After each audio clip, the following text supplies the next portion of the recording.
3.7 miles this time. I got a flashlight this time, so I'm not in the dark if that happens. And I'm not gonna video the whole time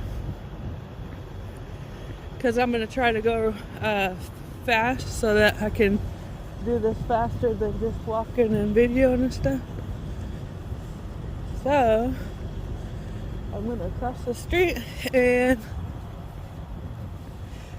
be facing traffic here, but it's a road that's not, it don't look heavily traveled, and then that's the truck stop. So I like walking on flat ground outside, and it makes everything go by faster. So alright, so here I am walking, you can see. But anyway, I'm gonna put y'all down so that I could go you know, probably like a jogging speed and stuff, because I feel more comfortable being able to do that.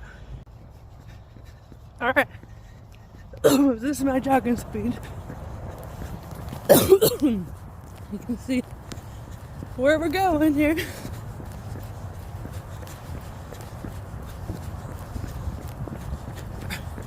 Alright, bouncing around. But I'm gonna turn some music on. I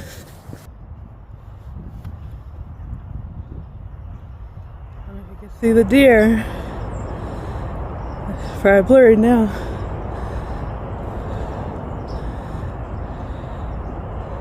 They run that way when they see me coming.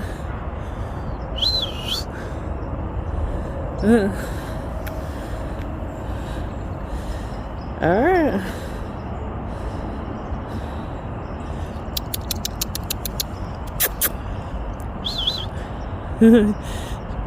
There he goes.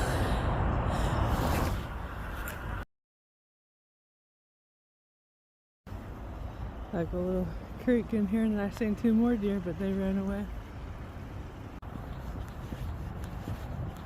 Alright, there's another creek. Oh, there's a car. Oh.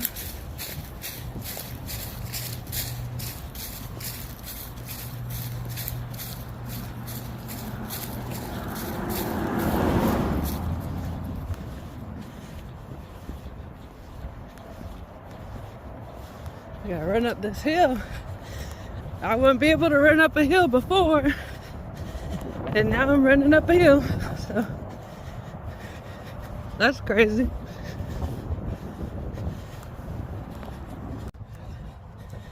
Alright, we're getting it.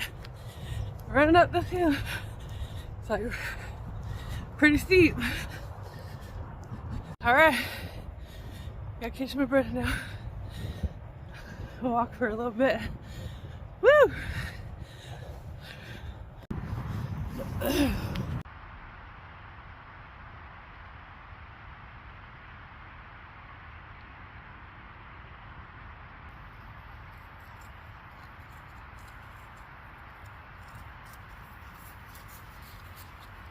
Alright, this is the part where the camera doesn't have flash on this side, so I don't know. I'll make a, well, I got my flashlight this time, so I'll put a little light on me. I don't know if I go this way. Hold on. If I put my hand over it so it's not so bright. Okay, well, that's a little bit better, I guess. Okay, anyway. So, I've gone for a little while, but it's starting to get dark now. And hope you liked that video where I was going back and forth. Trying to be funny. Alright, okay. That's how dark it is. It looks darker in the camera than it really is, but like, okay, I think I'm gonna go back to jogging now. To civilization. You see the fast food restaurants. We made it over here.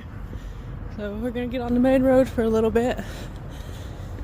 And then, I don't know about the other road, but I'm gonna cut through this Arby's. We'll do that. I get you. I take shortcuts sometimes. through the parking lot. I'm not gonna go technically all the way around that corner right there. We're gonna take a Arby's parking lot shortcut. I'm not gonna get any of that. But I do have to admit, I did eat cheese today. I did have a cheese snack. And when me and Brian went to Ingles,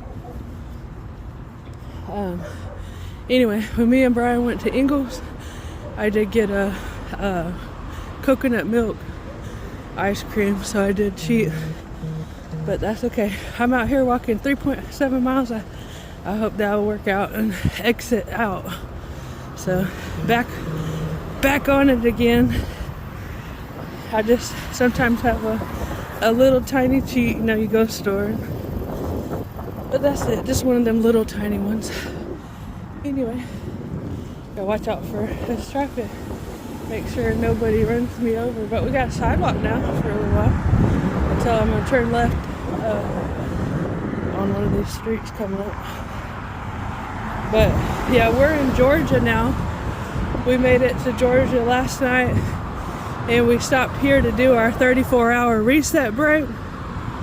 And we just had a lazy day, slept in. But we're an hour away from where my daughters live. So a little too far for visiting, but that's okay. You know, I still text and all that stuff still, so that's fine. But yeah, there's the Dairy Queen. Don't go there.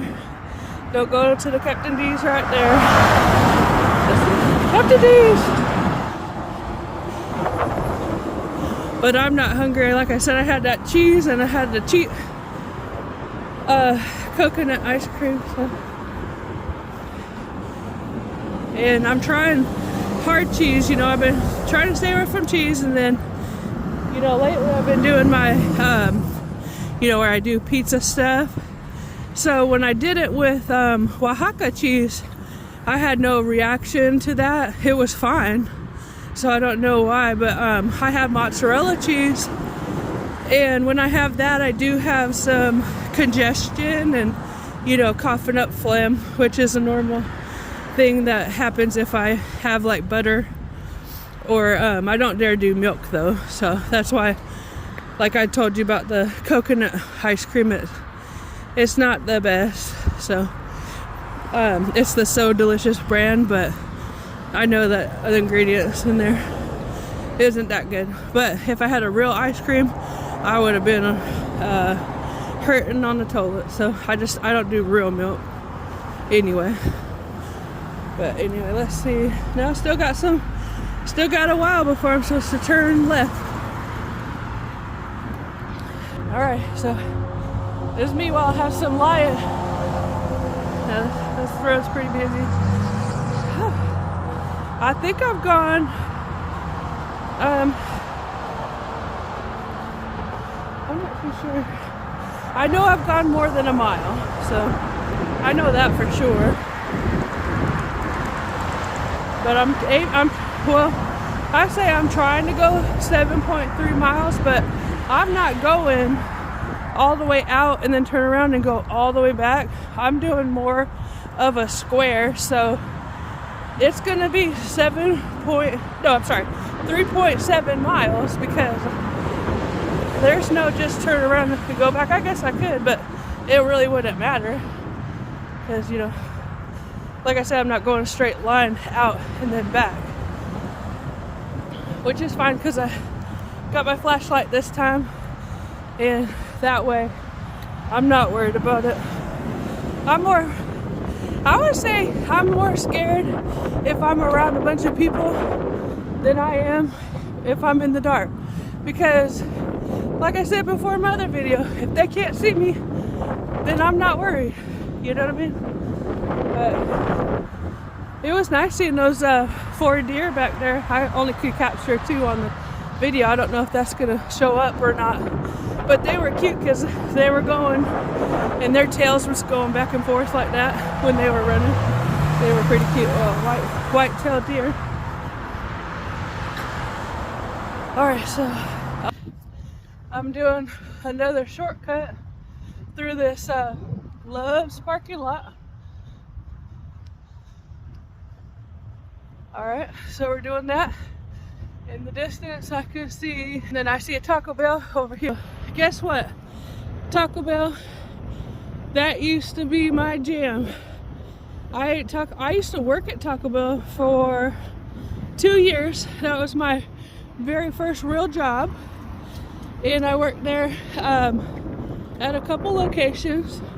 And the last one I had going on was right across the street from where I lived at. So that was very convenient to get to work. And it was a kind of a try situation with a gas station on it in Spokane, Washington, where I'm from. And anyway, it turned out that the guy had, well, a lot of people quit and stuff like that, or, you know, shorthanded. And I was just I worked there like, I don't know, was I 15 or 16 or 17? Whatever I was, probably 16, 17. And so the guy was having me do kind of like training to be an assistant manager. I had the book and everything. And, you know, I already knew I wasn't going to stay in Spokane for very long, you know. I was ready to go. And so, but anyway, so that wasn't my plan.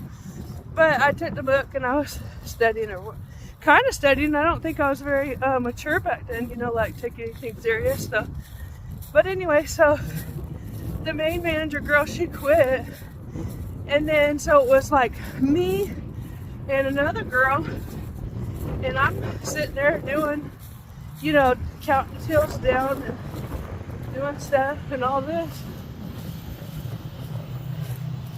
And then I was like I said, immature and stuff like that. So I was like, just tired of the job. I don't want to work at Taco Bell anymore. And one day, the girl I was working with, I told her, I said, do you want to work here anymore? And she said no. And one day we just walked out. So that wasn't very responsible of me.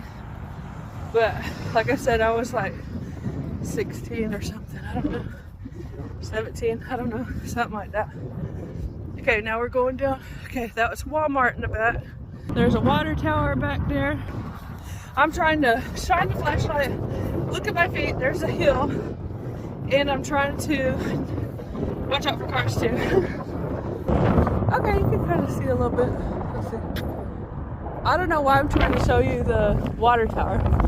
Alright, I think this flashlight is helpful for everyone to see me, and I don't know if you can see the wind. It's like blowing me. Blowing my pony, blowing me back. It's kind of windy. Windy today. You always like, not like not feel like to exercise, but like easy to make an excuse and be like, well, you know, it's cold, it's dark, and okay, the camera went off, so I'm not too sure where I left off, but I'm just gonna start where I think I was. But anyway, when you have boils on your legs and you're walking and you're running and you're trying to get this patient back and go to the doctor and try to you know get this patient going and that patient going, and you're trying to rush, switch the room around, get this next surgery ready, and you're supposed to try to do your hardest. It's hot as heck. And you know, during COVID, we had to wear our outfit. Then we had to wear like a gown over that outfit. Then on top of that, you know, the gloves, the mask. We had to wear the shield over the mask and glasses. And you had to cover your hair with the hairnet. And some of these gowns that we had to wear were plastic. So guess what? Now we're sweating. And I mean, I'm happy I had a job and everything else. But it was not too nice during COVID, I'll tell you that. Anyway, so at the end of that job that I had, oh, there's some water down there. There's a little creek. I think that's the same creek I passed before on the other side, on the other road. It's like a steep embankment. I don't want to roll off of it. Okay. I mean, you can't really, I don't know if you can see this, but it goes straight. Okay. So I can't be playing with this traffic. So, alright, so back to boils on your legs. So, I mean, not to be gross, but I get them in my groin area, all around. They cause boils in my armpits. I have scars in my armpits. Some take years to even think about healing. Ones in my groin also, they could take lots of months before they want to stop it. But once I get like one or two that heal up, and there's 3 right behind it. So I'm gonna tell you right now that anybody that has HS, and if they're like, let me tell you about this. If they're tired, they say it's autoimmune disease. Basically, you fight yourself. In some parts of it, I could see that, you know, almost like the hair follicle or something. Like your body's like fighting you and creating this thing. Anyway, okay. So, I can kind of go like that. Alright, so they say it's autoimmune. And you know, with autoimmune diseases, you get tired. Let me tell you, before I found out about eating right, I had a lot of symptoms that, you know, maybe a lot of other people have anyway, because of the diet. And there was other symptoms because of other things I was doing. It was really just, it was all hitting me at once, okay? So, and this goes back even before when I quit that job, because, well, let me just tell you real quick. I quit that job because I was in constant pain. I was still gaining weight. My skin was rubbing. I'm always sweating. The job was demanding. The work environment was stressing me out. The doctor I worked for was, I don't say anything bad. So, but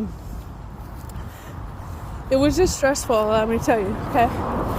So I had a company car and everything. I ended up giving the company car back. And I ended up getting a warehouse job instead of it.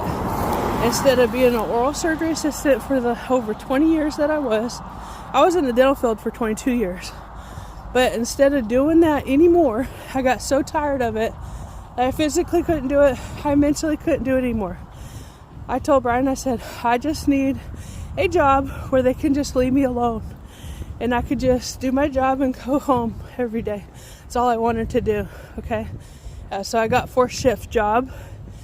And it was okay. It was demanding physically. It was hot. It's hard to even really get restroom breaks or whatever, you know. It's a warehouse job, so. But it was we were making Ray-Bans and Oakley glasses and all the fancy brand name glasses. We were making I was in the department making the lenses, okay? Like color coding and all that stuff with lenses. And I had to like crawl up into the machine and break this huge machine down that's 8 foot tall, you know, whatever, you know. And it wasn't really fun, okay? So put it that way. Anyway, so let me back up to the second oral surgery job that I had. So, and this is where HS played a major role. I was on Humira for a couple years, and that's a whole nightmare in itself. Just even getting the medicine, because it's supposed to be refrigerated, and I couldn't get it at my home because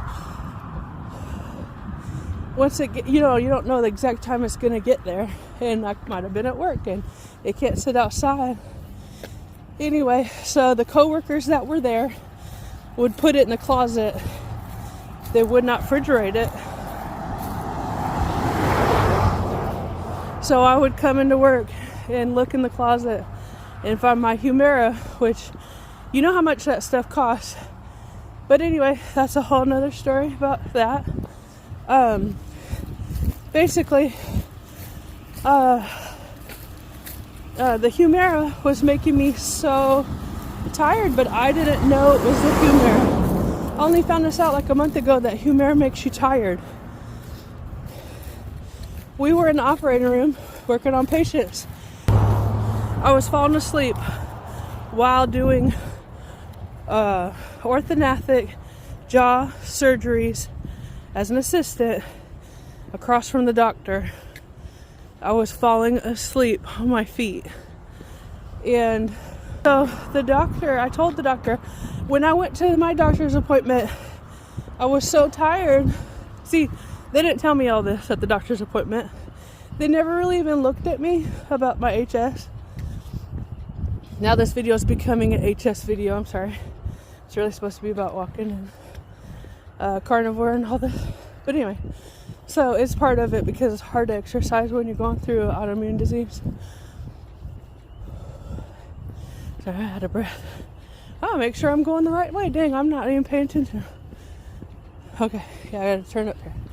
Okay, anyway, so I was falling asleep, and oh yeah, so I was telling my doctor, I would, you have to wait in the waiting room to see the doctor. I would fall asleep in the doctor's office. This was becoming normal. I would fall asleep and wait for them to call my name. And when they did, I'd tell the doctor about it. I'm just so tired all the time, So they were like, okay, you have narcolepsy. Okay?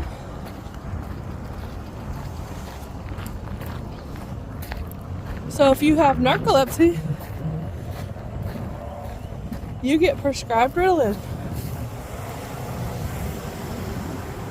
And if you I was taking the Ritalin, okay? I only got it filled like twice, but anyway, so I was taking the Ritalin, and then I went back to the work at the hospital. I mean, this is a course of like between 6 months and a year, okay? So let's just say, and I didn't take the Ritalin all the time, so the Ritalin had actually expired because I didn't refill it. I just had old Ritalin, But I know I had to go to work and be a functional person, so I took my Ritalin, but it was old. And so they were like, okay, when I got to work at the hospital, they said, well, mind you, I didn't work at the hospital. I worked for the oral surgeon, and I used to go to the hospital with him and work with him. But anyway, so they were like, oh, random drug test today. And I told her, I was like, well, if I take Ritalin, will that show up positive on the drug test? And she said, yeah.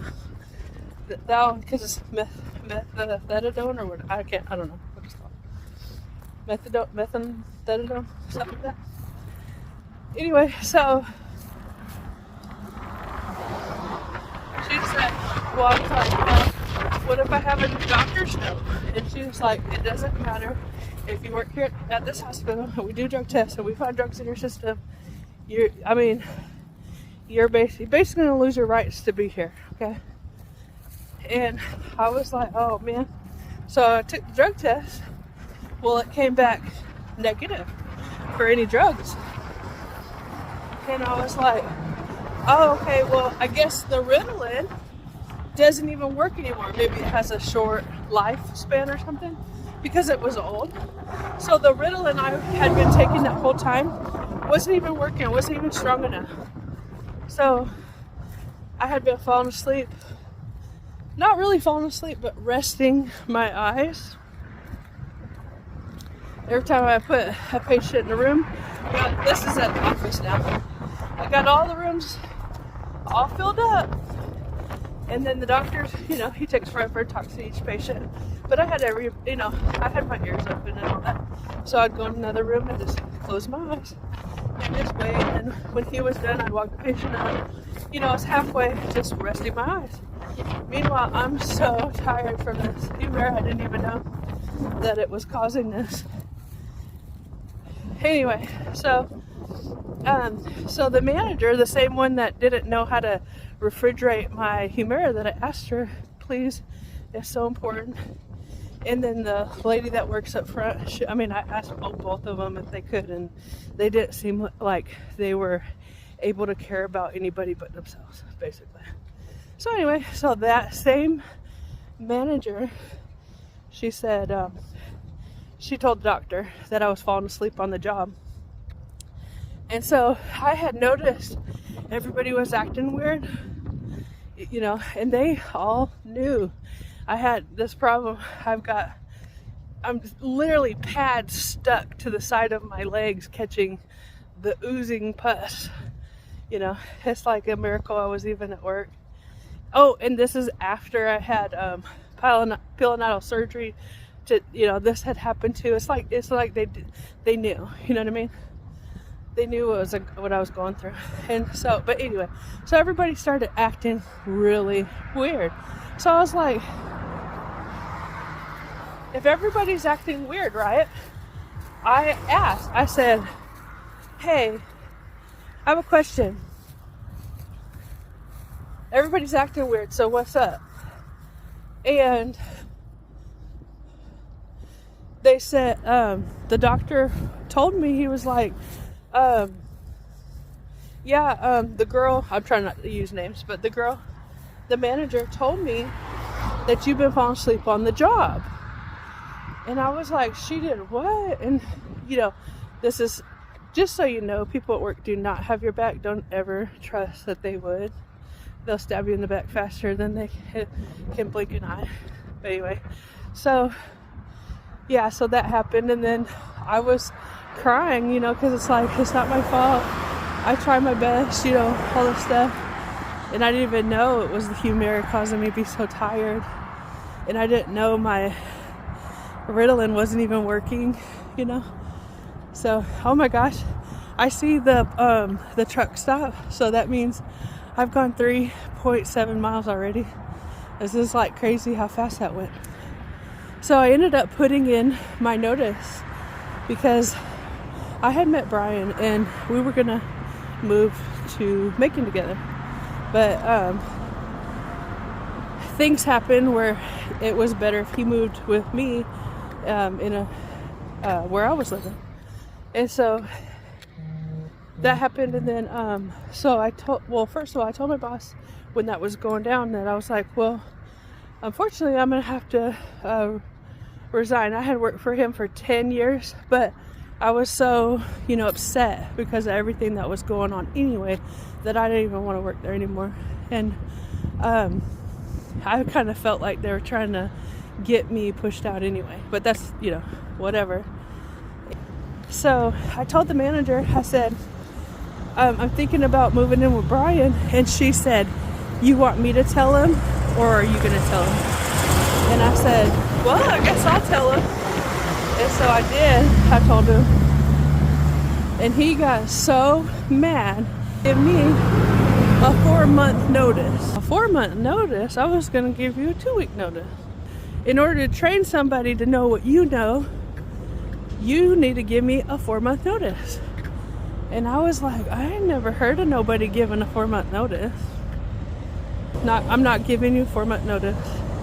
He was so mad that he wasn't talking to me anymore. And so it made it really awkward. And so what happened was, I told you I found out about Brian was going to move in with me instead. So, and the job, I did find a job in Warner Robins, and I did the interview and everything. This is when I was going to move. But the doctor that I was going to go work for, I was going to go for a second interview.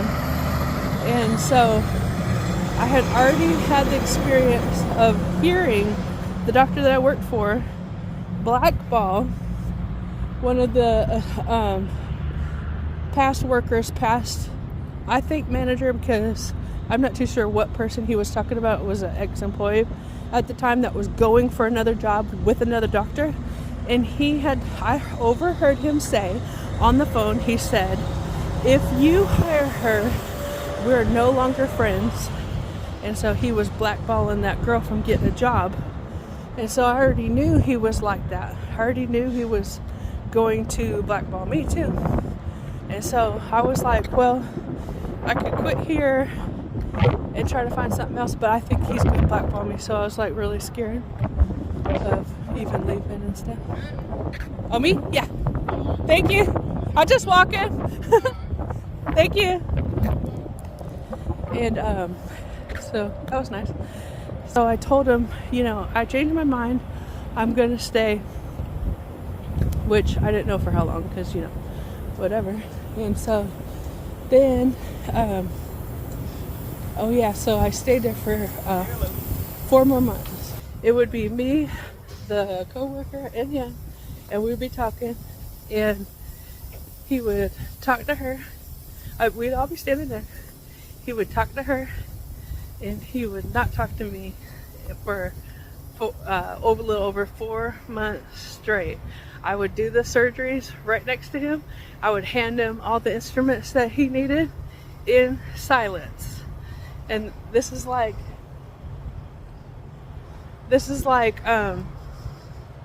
crazy, because I'm like, okay, you're really gonna hold a grudge for 4 months? And I wasn't staying for the 4-month thing. It just so happened to be that before I found another job. But he really was that petty to ignore me for 4 months until I officially quit. And so, but anyway, so I thought I would share that fun story. And like when I came with Brian, that was from the warehouse job, and I probably already said this, but he asked me if I wanted to go full-time truck driver, and so I said yes. And so a year into the full-time truck driving with Brian, I ended up getting to be 285 pounds. Okay, I'll walk a little bit longer because I'm not. I just walked 3.7 miles. I'm not exactly 100% tired yet. I might check in with Brian and say hi and let him know I'm going to walk around the parking lot a little more while I tell you the story. But hold on. Alright, so I just let him know. Okay. I just let him know that I'm going to walk around the parking lot a little bit more. Okay. Anyway, so I was 285 pounds and only getting bigger and bigger. Okay. Because the diet out here, when you're living on the road doing truck driving, we had sold the house 1 year into being out here on the road full time. 1 year, and we did a failed owner operator situation. That was stressful. I would say stress plays a big part in gaining weight. What you eat plays a big part in gaining weight. I gained more than I ever gained before in my life. Like I said, I didn't take a lot of pictures of full body pictures of me being 285 pounds. I didn't do that. I didn't know that I was going to ever lose weight, so that kind of wasn't in the plan. I didn't have hope of getting better.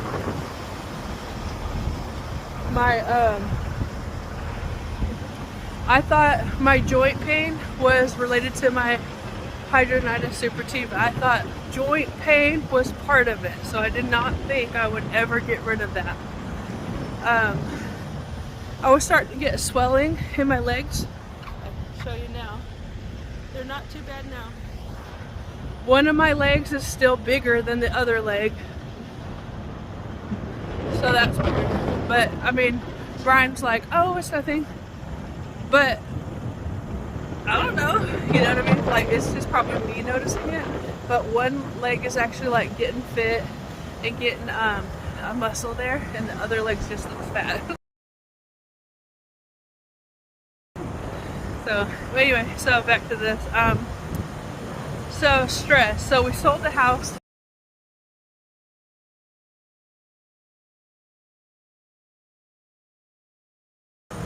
It was stressful.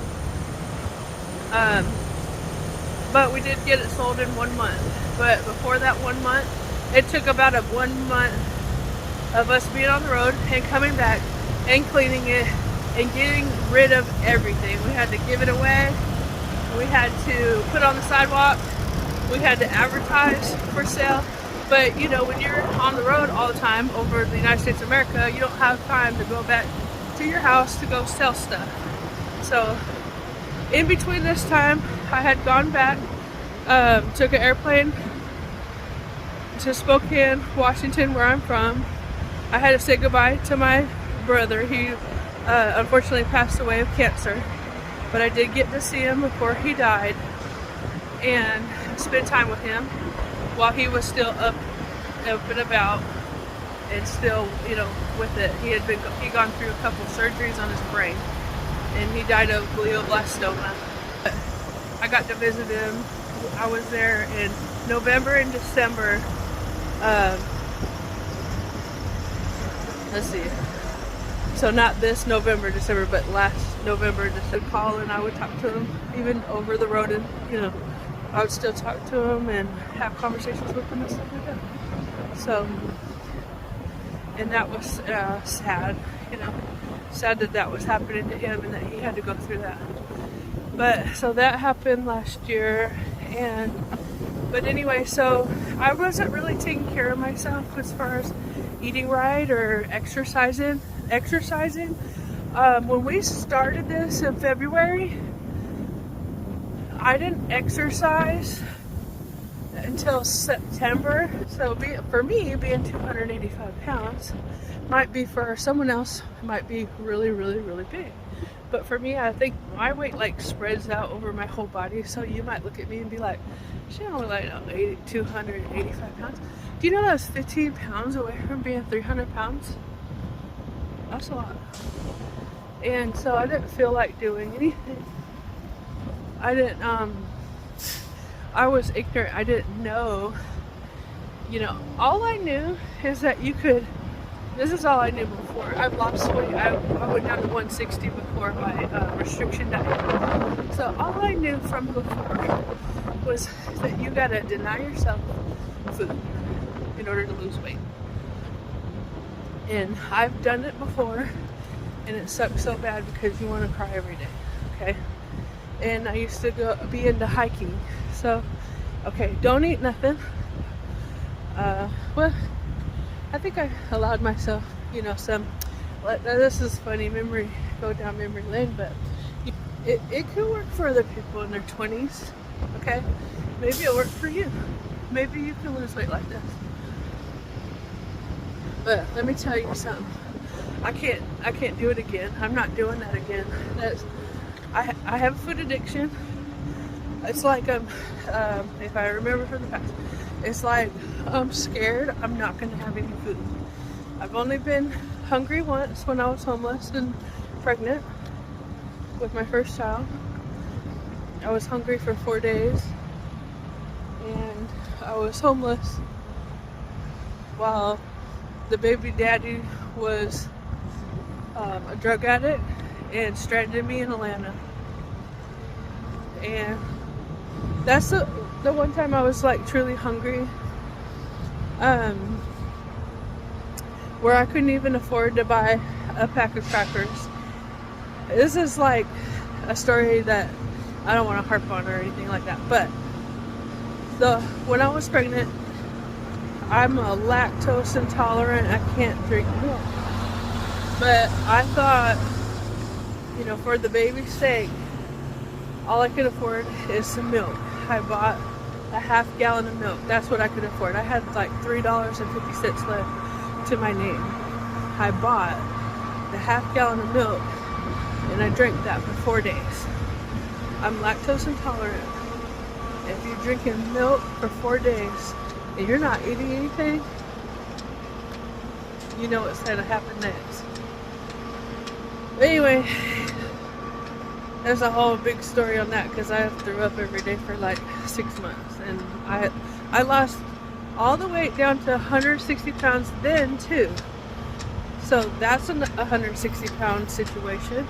And then the last time in 2009 when I was 29 years old, I also lost weight and became 160 pounds. But that one was voluntary. In this one, okay, so funny story about what you can eat when you are losing weight that way. So you can eat tuna fish and the lean cuisines, you can have that because you're counting calories right now.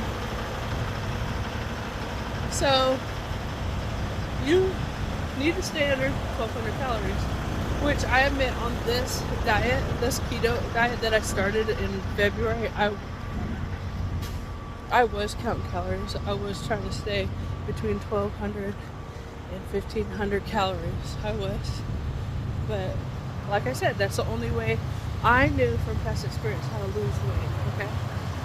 So I'm telling you a different way if someone wants to do this way. Anyway, so what did I say? Oh, so I ate so much tuna fish to lose this weight down to 160 pounds. It took, I don't even know, like a few months. Like it took some time because I was like probably like, let's say I was 220 and I got down to 160. So let's just say that's 40 plus 20, so that's 60 pounds. Okay, so I was able to do that, but it took a determination on eating some tuna fish, so much tuna fish that my skin started turning iridescent. I started getting skin of a fish. And it was like, I was showing people at work, I was like, look, when I turn my arm, my skin has all these colors on it. And I'm not lying. And they was like, you need to stop eating that fish right away, you're getting mercury poisoning. And I was like, I'm losing weight, I don't care. So that's where I was when I was losing weight before. And I'm 40, I'm gonna be 44 in March. That was 29 years ago, or 29 years old that happened. And when me and Brian started the vegetarian diet, we did that for like a year or two. And I did lose a little bit of pounds, like, I would say maybe 20 pounds. Say I went from like 270 down to 250 or something. I mean, but that's the last time in 2009 that I lost down to 160. And like I said, you want to cry, you're hungry, you're upset. When you're hungry and you want a snack, guess what you can have? And you're on that kind of diet. Well, I say what I could have because everybody likes what they like. Those 200, it's like 100 calorie pack of Cheez-Its. 100 calorie pack of Oreos, or something so stupid like that. Like, that's what I was trying to eat to lose weight. I'm eating 100 calorie pack Cheez-Its, 100 calorie pack Oreos. That's what I was doing in a lean cuisine, in tuna fish. Do you know how long that lasted? So I was that skinny for like a month. And all that weight comes back, and then guess what? You get to add more weight. But I would say, at work, I did move around a lot, so I did kind of combat it a little bit with that. And since we've been in the truck, like I was saying, for that first year, I didn't move at all. I sat in that seat and I didn't move until it was time to go to bed, and I laid in the bottom bunk. Brian always laid in the top bunk because I couldn't get my fat butt up there. And like I said, I went from 273, 274 up to 285. And that's where I was like, what happened? I think my toes still get numb sometimes, even though I've lost 85 pounds or 84 pounds. My toes still get numb, and I still, like I said, have swelling on that one leg. I mean, it's a little bigger. I wouldn't say it's swelling per se, but you know, it's a little bit bigger in size. And let's see what else to do. Pre-diabetes, I got that. I was taking my blood sugar, and it was like 106 or something, and I was like, what? Because you know, you don't have, I don't know, there's probably a saying for it, but you're like invincible, and things can't happen to you until they happen to you. And I'm gonna be honest, alright, so I made it back in the truck, and my battery did cut off. So what I was just saying is there was a lot of soda drinking in my life, and I had a real addiction to that. And I used to have lots and lots and lots of sodas every day, and it was horrible. So anyway, when we came to realize this new way of eating, and one day it was just a moment to go cold turkey and stop all that, and then go just to drinking water. And then we started the keto with no big expectations of, you know, losing a lot of weight or anything like that. So keto helped me lose 60 pounds. What was I going to say about the keto?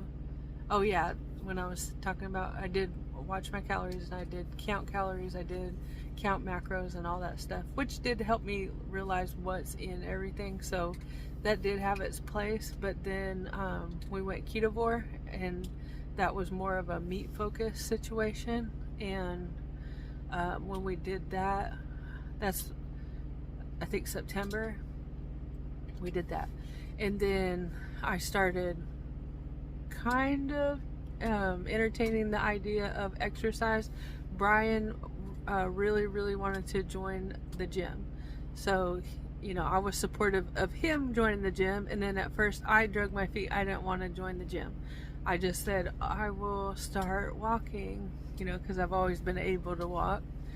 And so when he went to the gym, I would just walk around the gym, or walk around the outside of the gym, and walk around the outside of the mall. So I ended up doing like a mile or whatever while he was working out. And then I finally broke down and was like, okay, I'm getting a gym membership too, so I'm gonna try it. And then I started doing that, and then everything just started getting easier because I started losing enough weight for it wasn't so hard to do and so uncomfortable, and my skin wasn't rubbing so much on my legs and stuff. So that's where I'm at now. And like I said, I'm down 84 pounds now, so obviously moving around is a lot easier, and the skin rubbing doesn't happen anymore, so that's good. And then so I'm gonna keep with that, and you know, I incorporated lifting weights and the walking, and you know, just doing the machines and stuff. So it does help out, and I hope, you know, with growing the muscles and stuff, that's gonna help lose even more weight later. So, and then the other things that have been more recent is trying to do the OMAD 1 meal a day, except for today I had the cheese snack, and I did have some ice cream that's coconut based. I did do that. So, but anyway, for the most part, we've been doing pretty good sticking to OMAD. And so it's like basically a big plate of food, and then you're not hungry no more until the next day.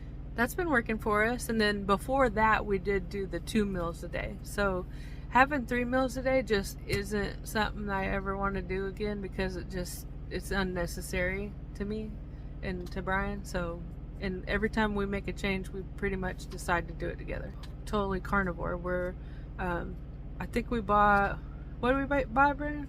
That was different? Only tomatoes and avocado. Oh, tomatoes and avocado is all we bought that was not a meat product. And then I did buy 2 hard cheeses, because I do want to try to have that in my diet because it's hard for me to get fat in my diet because I don't do a lot of butter. So I'm trying to figure out what I can have, and I already know I do good with grease that's from bacon, so I do really good with that. So, and that doesn't cause any stomach upset or anything like that. All right, so that's it. I think that's about it. And then, you know, like we were just really surprised that all this turned into us getting healthy. It turned into, I mean, like I said, when we first started, and I didn't know the joints were not related to the HS. I thought HS was causing my joints to hurt. Well, when we started doing this, how far did it take for us to realize it was like our joints was getting better? Like a couple months into it, we were like joint pain free. Yeah, so all that started getting better and better. My swelling in my legs started going down. My pre-diabetes is starting to get better. Brian's blood sugars now, his is getting really, really, really better now. And so we're just going to continue on and see what happens and keep going until, you know, forever, because we don't want to ever plan on going backwards. We don't want to ever go back to eating the SAD diet. We don't want to eat bread, pasta, and all. It's just unnecessary. We don't do good with carbs. We don't do good with desserts and all that stuff. I mean, if we have something special, it'd be like once in a while. It's not an everyday thing. We're not, you know, most days we're just on target and doing everything right. So, but we're not perfect, and you know, we'll have a treat every once in a while. And but for the most part, we're just eating mostly meat and trying not to be overeaters or snackers or you know, overthinking about food all the time, or like just the overeating in general. Like, we don't do that anymore. So, anything to add, Brian? Is that about it? That's about it. All right, so that's about it, and I'm gonna go. Bye.